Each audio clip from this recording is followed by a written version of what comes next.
Welcome! I'm so glad we get to spend a few moments together today just to talk about finding a little bit of happiness. Good morning. I'm Kosuke, and it's really wonderful to have you here with me. So, I want to start with a question, and I'll be honest, it might feel a little uncomfortable. Is your constant focus on self-care, on fixing yourself, this whole personal happiness project, is it actually making you feel more alone?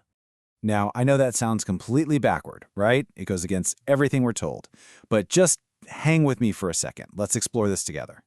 You see, here in Japan, today's March 3rd, and we're celebrating a really beautiful festival called Hinamatsuri, which is the Dolls Festival.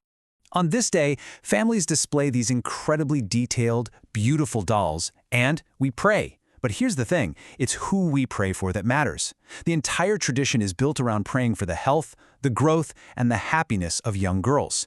It's a day that's completely dedicated to wishing for someone else's well-being. And that idea, just that simple idea of wishing for someone else's happiness, it really takes me back to a very difficult and honestly a very lonely time in my own life. I used to be absolutely convinced that my happiness was a problem that I and only I had to solve. So I did all the things, I read the books, I meditated, I journaled, I did everything to fix me.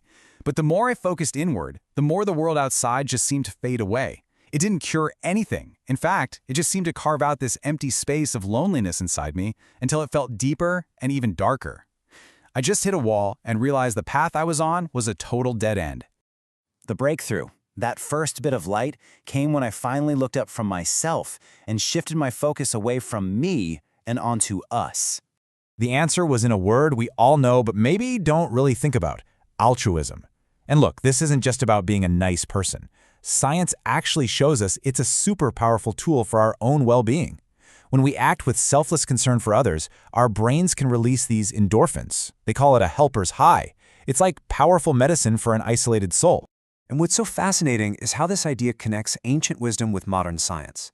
So you have the Japanese concept of wa, which is this deep, deep cultural value of group harmony, the idea that you are fulfilled when the group is well.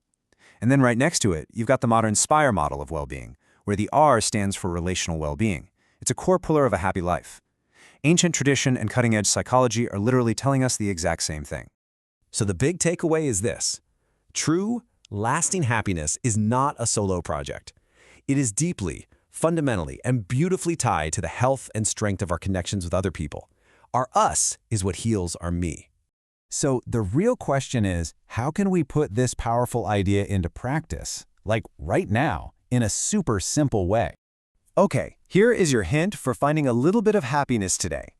It's so simple, and it takes maybe 3 seconds.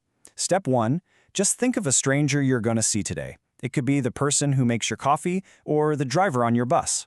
Step 2, for just a single moment, silently, just in your own mind, genuinely wish for them to have a good day. Wish for their happiness. That is it. A simple, quiet act of kindness that points outward instead of in. Itterashai! Have a truly wonderful day!